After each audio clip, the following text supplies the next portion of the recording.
or detention and the basis for detention.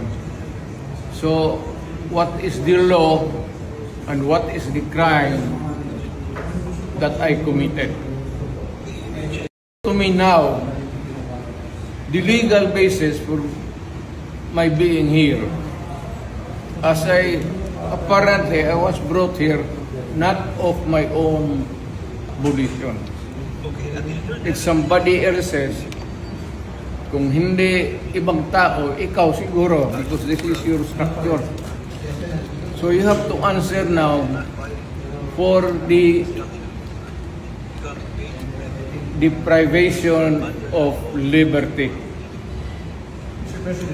Naman doon, blooper, puro pagdating sa trial dyan, tatawagin kita sa witness stand. Sabihin ko, you're the person who arrested me. May I know the reason why? Have you read the documents? Or at least, have you read the case at that time when you made the arrest? So that you would be guided to what you should know. Yan lang yan. Magkaibigan tayo, galing ako gobyerno.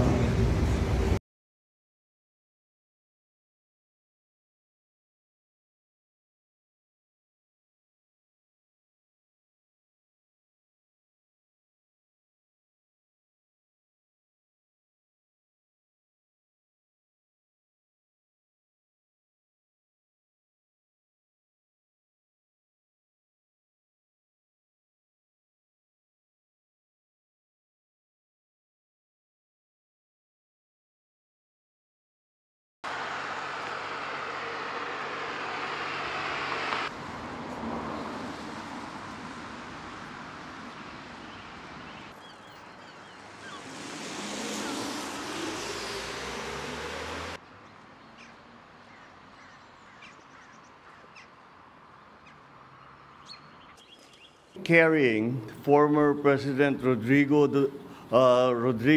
Roa Duterte took off at 11:03 p.m. this evening. Very clear.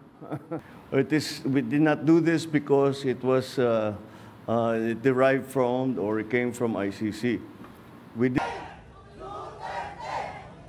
Daw ang in charge ng buong William Moore Military Air Base.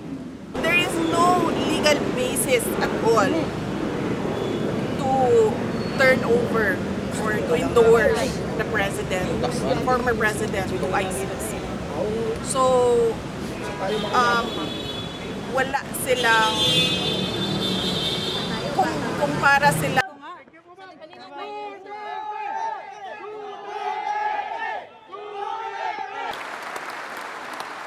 We will not stop until the last drug lord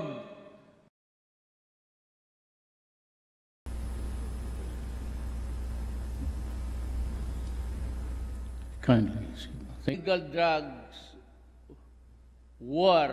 This case started in 2017 when we were still members of the ICC, and it was during the time of former President Duterte.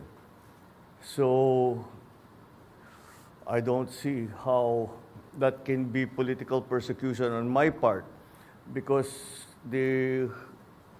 it was initiated before I even came into the picture. 偷偷告诉大家，我最近发现了新法宝 Royal Face 逆时奇迹系列，它有活肤露、全效精华，还有精华霜。尤其我皮肤比较偏干，所以我非常的注重保湿。保湿做得好，肌肤自然通润。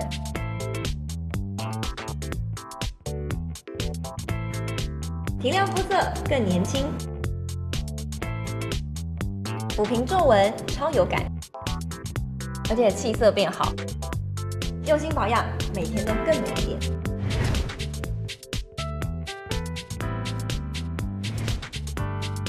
美吧。